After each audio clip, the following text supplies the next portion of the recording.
Hello, creatives. Welcome to another psychoanalytical drawing on the model and the self portrait or the artist, meaning it could be you, it could be your lover, it could be a partner, it could be somebody that you're focusing on. And this is based on Carl Gustav Jung, creative imagination, how to activate your collective unconscious through the power of generating an artifact. So anyway, I did this drawing about 5 minutes ago, and this is a situation that I've been analyzing now for a long, long time. And I have come into an area that is highly striking in finding closure and finding motives why this person was so bizarre in the behavior and very weird behavior, where the model here, the subject was psychoanalyzed for a couple of years, and there was something that the person was hiding, acting, breadcrumbing, gaslighting, and I mean, it was pathetic. And it got to the point that there was no communication. I continued to confront, communicate, open up. The person basically shut down, went into complete ego formatting, ego format, completely going backwards in her path instead of meeting me here. So I had a meeting with the model about a week ago. This is a really interesting thing about psychology and analyzing a person. The more you study, the more you practice your feelings. And I'm talking about drawing, because every line could be, if you slow it down, could be actually a mantra, a meditation that you go into yourself. And if you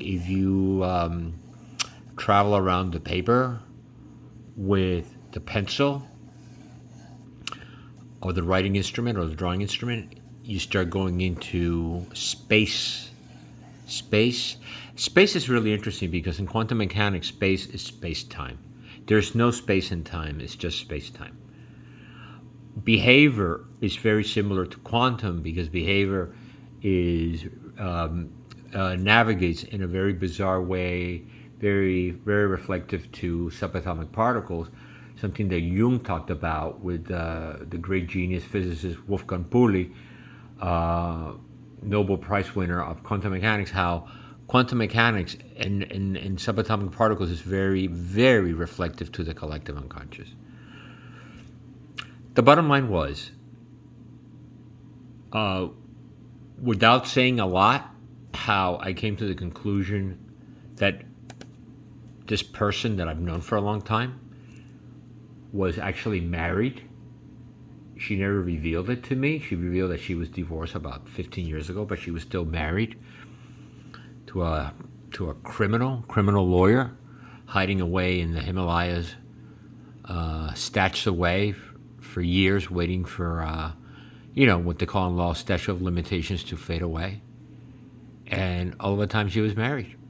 So of course, the more she would hide, and the more she would hide and act and make believe and create a complete illusion of what she was. And boy, did she take me for a ride, because I completely trusted her. I never, I started I started doubting her around 2 years ago, because there was something that felt just weird. So anyway, here is a part of the drawing that I think is very interesting. I put like a mesh. Then I started to think about it. Why am I doing this? Many years ago, I was a fencer, and I used to fence. and I used to be I used to fence. So this used to be part of the fencing jacket called, I think it's called a lapel, that goes inside the fencing jacket, and this is the area of the heart here where you get stabbed, where you get hit by the foil. Then you wear a mask, and so anyway, when I approached her a week ago, I felt. I mean, I washed my hair. I put my good shoes on to go see her. Has a little bit of a heel. I'm a pretty tall guy. I had a beautiful. A matter of fact, how weird. I had like a nylon vest on, and I had like a long sleeve T-shirt. And I'm pretty langy, and I ride a bike, and I'm pretty fit. So, my eyes, I had put eye drops on. I wanted to make sure that my eyes were clear when I would approach her, that my energy was uplifted, and I was sharp looking. I had my shoes on, and I had these nice, really interesting. They look like skiing pants. They're like sweatpants, and I had a nylon jacket. Now that I think of it, totally forgot about that. But in this drawing, I'm covering my wound. She really hit me hard, man. It was unbelievable. It was really it was a breakup of a 15-year-old kindred spirit relationship, a soulmate, a really good friend. I mean, there were times that it couldn't be any better, and it went from being perfect to being a horrible situation. And she fucked up big times. She fucked up big times because I found out by a guy that I met that knew her husband. He's a big time lawyer in New York City, a crook, a delinquent. People that stole in the year 2000, the firm it was an equity firm. People that stole from people that, saved all their savings and their 401ks, and it was kind of related with what was happening with this character. We had this incredible, horrible scumbag person, Bernie Madoff. So that was the early 2000s, where these investment groups, equity groups, that had billions of dollars, almost a Ponzi scheme. They were ripping off people from their life savings, and a lot of people lost everything. People that were ready to retire, they had to go back and get 3 jobs. So her husband falls into that category, working for a firm, representing. He was a lawyer doing all the contracting and all the scams to really dirty stuff. Shame on her. Shame on her for putting up with such a karmic loser, really ugly, and hiding it. Where, beautiful person, she would project a very beautiful, polished, very cultured. She's from a beautiful country with a beautiful accent. Comes from a good family. She's at the top of her game in the film industry. So it was a shock. Still today. I mean, this is now 3 months. And, I've been here before, which is, it's funny because it's karmic. I've been here before where I've been betrayed by an ex-wife, by a brother, by even my own mother betrayed me. And it was a path that I knew really well. And the most important thing was, I'm like, fuck you all. I'm done with this karmic cycle. I'm finalizing this. So I approached her and I said to her, your husband is a crook. And by the way, he ripped off people that you don't rip off, without getting into it. And they found out through me that I know her. Anyway, she is in a lot of burden. She's in a lot of pain. I know she's going through a lot of fear, and grief for being such a snake in the grass. But going back to the drawing, in my hand here, I put a projectile. It looks like a piece of glass, like a piece of black glass. And the piece of glass, and here's my eye, creating like a three-dimensional perspective. Okay? Where the piece of glass is psychologically, I'm utilizing now the power, the wisdom of the betrayal to turn around and create a projectile to go into her, not to hurt her, but to get into her subconscious mind and to realize, you see, I can't go in through here because of ego. She's blocked here. So anything I say to her, she has a mountain of ego in front of her. She's not willing. The only way to go around a mountain, which it's actually the best way, is to climb the mountain. It's the hardest way to climb the mountain. She ain't gonna climb the mountain. She's gonna go backwards. She's gonna go backwards.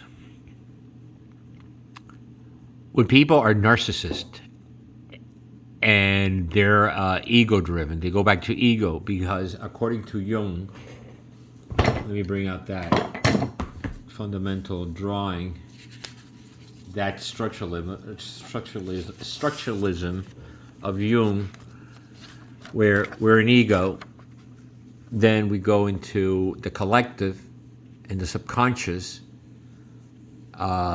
then that's the collective, and that's the unconscious. But we have to go through anima, self, shadow, to activate an archetype. So when the person runs away from the shadow, they go right back to ego. The shadow's here. She's not willing to do work, to work the shadow. She has never done shadow work. I've done a lot of shadow work. I'm actually very interconnected with my shadow. She runs away. She goes back to ego. When I sat in front of her, she was sitting in a chair. Here's the formation of a chair, and I was sitting kind of like a decorative leather box in her apartment. And the only way that I was going to get through her was when I said to her, I met a guy 2 months ago that knew your husband. Your husband is a crook. It went right like, choom. Went into this area. It went into the area of the collective unconscious or the subconscious mind. And it got her to stop, think, and be exposed. The worst thing that can happen to a narcissist is actually being exposed. And I told her that. She's been exposed. And when we broke up on the phone, that day I saw the mask fall off. And it was one of the worst days of my life. It was February 13th. One of the worst days of my life. Because I was shocked. I never knew. And look at this. Look at her face. She left me where I cannot define any eye socket, any, this is kind of like a profile of her face, but there's no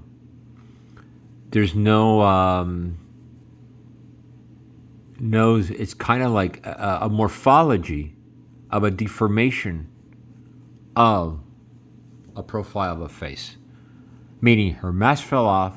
That's what I saw. A horror. A horror.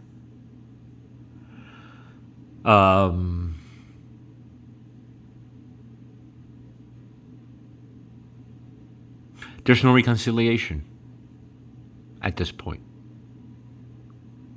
The amount of work that she would have to do would have to be extremely I'm not going to go there. So let me stop the video. Thank you for watching. And I hope that if you desire to pick up a pencil and draw out creatively and activate creative imagination by Carl Gustav Jung, you will see that the subconscious mind will start speaking to you. And even you will start seeing dreams be more visceral, more visual, more pictorial, because you're activating the imagination. Thank you for watching.